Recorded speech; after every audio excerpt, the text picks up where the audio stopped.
Hi, I'm Bill, the Domestic Monk. Welcome to another video and thanks for watching. So is scandal reason to leave the Catholic Church? It's a pretty common excuse nowadays, particularly in the horrific sexual abuse scandal that we've gotten through over in the past couple of decades, for people to use that as an excuse to leave, or as justification to leave the church. But is it legitimate, really? I mean, we as Christians believe that Jesus Christ founded this religion of Christianity, and there's only one church that he founded. And when he founded it, he gave them the authority to teach, and he gave them an assurance, his promise of protection, that he would be with them, that the Spirit would guide the church. And if there are people within the church, priests, bishops, even popes throughout our history, who have not lived up to the requirements of their office, does that nullify the authority of the church? Does that justify people to leave and go elsewhere? I don't know if you can make that argument. I mean, a lot of people do, but I don't think the argument comes down to whether the church is right. I think it feeds into their desire to leave, many times for other reasons. I mean, there are a lot of hard teachings in the church, right? I mean, look what's going on today in the world, right? With transgenderism and homosexuality, marriage and divorce, right? Birth control, right? A lot of these issues are really some of the underlying issues that drive people to leave the church. And the issue of scandal is a convenient veneer that they can place over the top of it. But let's look at things and compare and contrast with just normal organizations, secular organizations. I worked for a sheriff's department for close to 25 years. And at the end of my career, we had a sheriff that wasn't a good guy. And he ultimately was indicted and served close to 5 years in federal prison. Now, this situation brewed for a number of years. We were a laughingstock in the press. There was one scandal after another being reported. And as is the case in politics, particularly with a guy who was well liked, he presented himself as he was a charismatic guy, and he presented himself as a Christian, and it was a pretty conservative area, and that he was popular and people supported him. And despite where there's smoke, there's fire, people were reluctant to hold him accountable. Ultimately, he was. But during that time, those of us who worked in the department, we were embarrassed. I mean, there's nothing worse when you're in a situation like that. I used to teach the recruits when I was an instructor at the academy. If one of us gets a black eye, we all get a black eye. And while this guy was leading, at least in the last couple of years that he was the sheriff, we were a laughingstock, and it was an embarrassment to us. And it's the same thing can be applied to the church. These scandals that happen, these sexual abuse scandals, it doesn't bother anyone worse than it bothers a faithful Catholic. I can tell you that much. I mean, it is sickening that people in those positions of authority, particularly of authority, I mean, in law enforcement, it's an ethical profession too, but the church is a moral profession, right? But even with that, it didn't undermine the authority we had as law enforcement officers. We still went out, we enforced the law, we arrested people, we went and testified in court, we sought criminal convictions. We did our job, we enforced the law. It didn't undermine just because there was a scoundrel at the top of the organization, it didn't undermine the authority of the deputy sheriff doing his job. Sure, it embarrassed us. Sure, it was used against us sometimes in court, right? And publicly. But it didn't undermine or eliminate the legal authority we had as deputy sheriffs to do our job. How much more is that true then, if that's what applies in civil authority, than with divine authority? I mean, scandal has been with the church, sadly, and will be with the church till the end of time. I mean, look what happened with Judas Iscariot, right? After the Last Supper, and he went off and sold Jesus out to the Pharisees. It led to his arrest and his passion and death. Look at Peter. I mean, Peter, the first pope, denied Christ 3 times on the night that he was arrested, right? There's always been scandal in the church, and maybe that's why Jesus permitted these things to happen.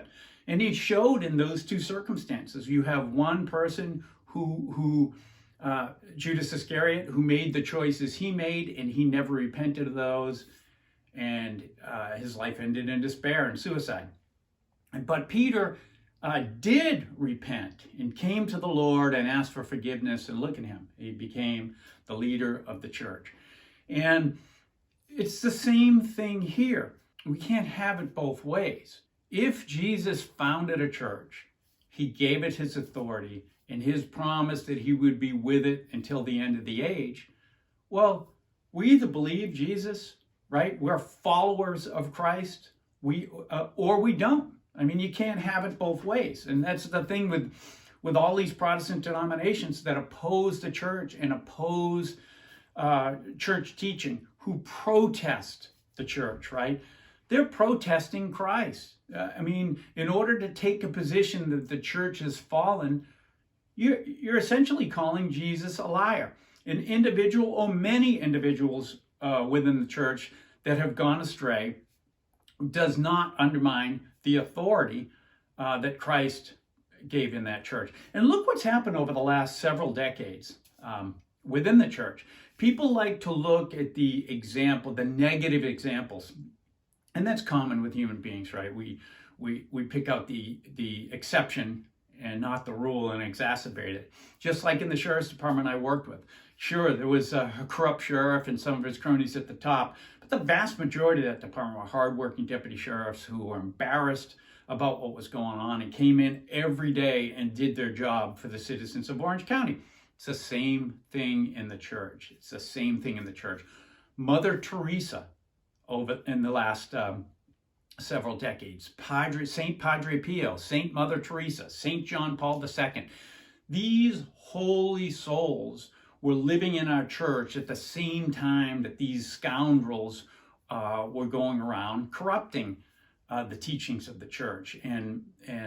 But the church didn't stand behind those. It would be one thing if the church stood behind and promoted the scandalous practices by these bad shepherds, right? But they didn't. Church teaching has always opposed those things and always will. And how do we know that?